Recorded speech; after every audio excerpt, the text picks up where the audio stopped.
it's Issa and Julie. Today we are filming a winter guide to riding. We're including stuff for the rider and the horse, and obviously this is aimed for people in snowy, cold climates. And if that's not you, I apologize. Because like with the winter, you know, comes different struggles, and you have to address them. Let's get started. So Julie and I, we have the notes on our phone. So first we're gonna address like the rider. First tip we have is to wear lots of layers, and this might sound common sense, but if you have like different layers of like long underwear, like have like thermal underwear, like all this stuff, like layers, so that when you go to the barn and you ride, you can like take it off, because you don't want to get like too sweaty, because then it's going to dry on, or like not dry on you, it's going to get cold and you're going to get chilled. Next is to get a winter headband. We mentioned this in our holiday gift guide, but these are great because you can wear your hair in a ponytail and still like keep your ears warm. The next is to keep your winter gear, like hats and gloves, at the barn, because you can forget them. It's good to have like a strictly winter pair that like isn't as cute maybe and is like thicker and barn pair. What did I say? Strictly winter pair. Oh, a strictly barn pair that you can keep there that like, you know, it's gonna be more durable. And I actually have a pair of gloves with me. It's not sponsored, but I wish, damn. But these were in like a past vlog. I did like a little haul, and I talked about how I was excited to use them, and they are so warm. Like, I kid you not. Okay, so these are the Heritage, like Arctic below. Really weird. They got like the pinky so you can put the reins, and one day it was really cold and I wore these and my hands were literally sweating. Like, I kid you not, they were sweating. They were so hot. So it's very good, and I just use it for like when I'm walking out to put her in her pasture, take her out. I highly suggest to get like a very, very thick pair that you can use for like back and forth, and then like a thinner pair to ride in, but are still warm. These aren't for riding, but like just around the barn, the yellow like work gloves. I think like SSG makes them. I don't know how good theirs are, but I got mine at like Ace Hardware, and I feel like a lot of people wear them at the barn. I feel very like professional wearing them, but they are like super, super warm, and I think they're waterproof.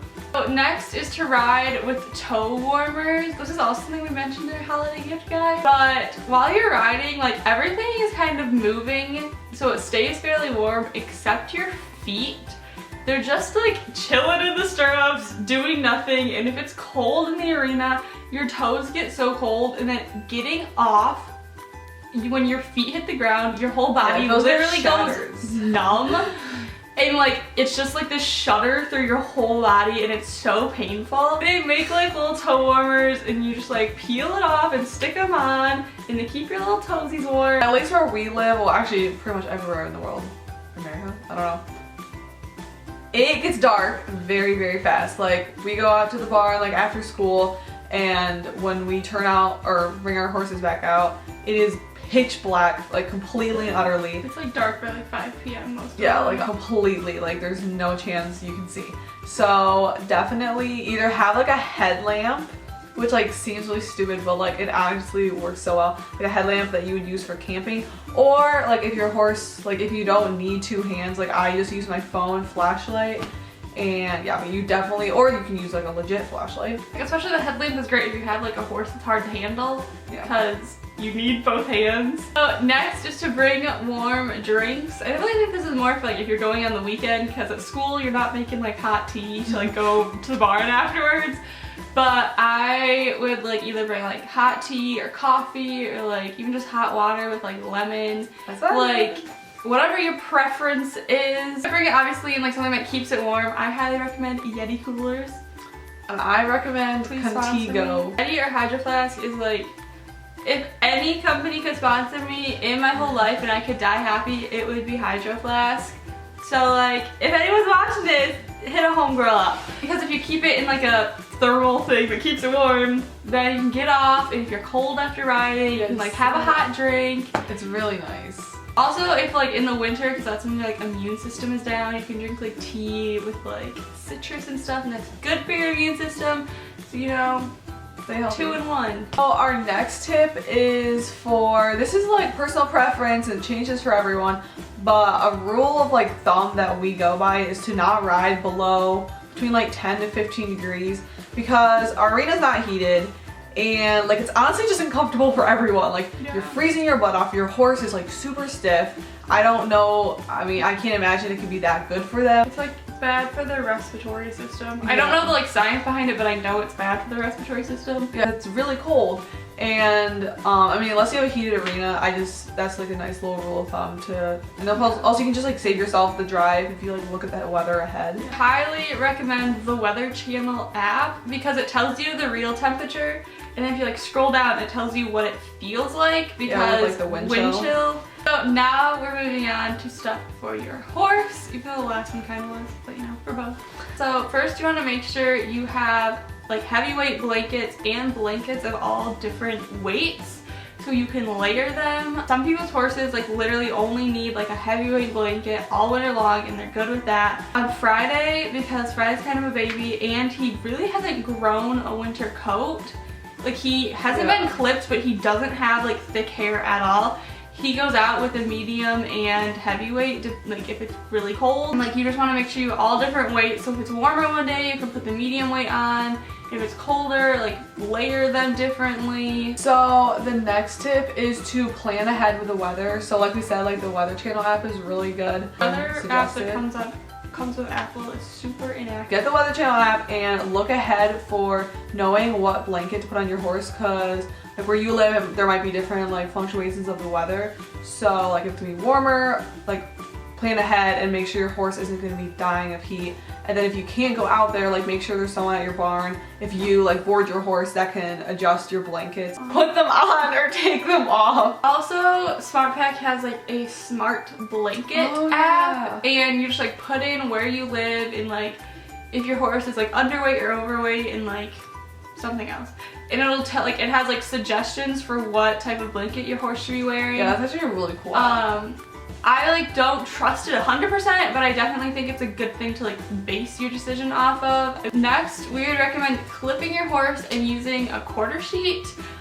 We get so many questions about why our horses are clipped. We clip our horses so that when we work them in the winter, they don't get super sweaty because if they aren't clipped and they get really sweaty, then it takes forever for them to dry and then you have to wait to put them back out because you don't want to put them out when they're wet and sweaty and it's like 10 degrees outside. And just the quarter sheet because while you're riding and they are clipped, they have like no hair on their little butts and like you don't want them to be freezing cold, and so like especially like if you get like a back on track quarter sheet, which I know those are super expensive, but I really would recommend that. I have one and I love it.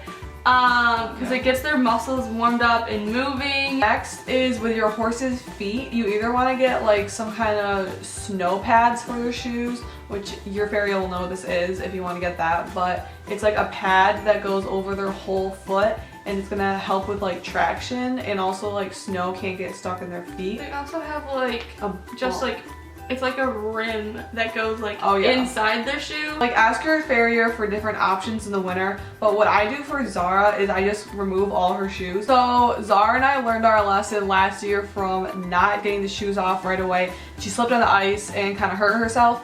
So definitely make sure that you know like when it's gonna start freezing over and stuff and get the shoes removed or, you know, get snow pads. Next, when you're riding, make sure you have a long warm up and cool down. Because it is so cold, it just takes longer for their bodies to like warm up and get loose and cool down. If they do get a little sweaty, like the cool down is gonna help with that, and yeah, you just don't want them to be stiff. Next is to adjust their feed. So in the summer, our horses that are in pasture, they just eat like the grass and then they have grain if they get fed grain. Not like the horses in a stall, like if they get to be turned out all day, which most of them do, unless they have like health issues, get grass and then like they have hay all night in their stall. And also, I think they all get grain in the morning, but some of them in the summer don't get grain in them. And then in the winter, the horses in the pasture, we get these humongous round bales and this like hay net over it so that they don't. Works so well because we used to not have the like round bale net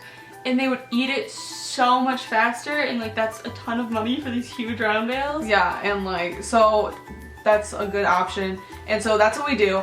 And so they're gonna get way more hay in the winter, so you need to make sure that your horse, especially if they're underweight, that you're either like increasing their grain or increasing their hay or both, just to, you know, compensate, because I mean, when they're staying out there and it's freezing out, that's the only way for them to like produce heat is through like the energy in their food. Next, just to use hoof oil more frequently. It's great because like the snow and just the cold weather is so drying. Like, I mean, my hands are literally dead skin right now. It's so gross. Your skin dries out, like horses' hooves and like their skin probably gets dry, and like all the oil is just being sucked out of them. So it's great. Obviously, I would use it after you ride because you don't want to go in like a sand indoor arena and get all stuck to their hooves. Yeah. But after you ride, it's great. And also, if you do take off their shoes, it's good for like helping it to maintain hoof health. So we hope you guys thought this was helpful and gave you guys some tips and tricks on how to handle the winter. Thank you so much for watching. Make sure you like, subscribe, and comment, and click the little bell so you're notified when we upload. Talk to you guys later. Bye.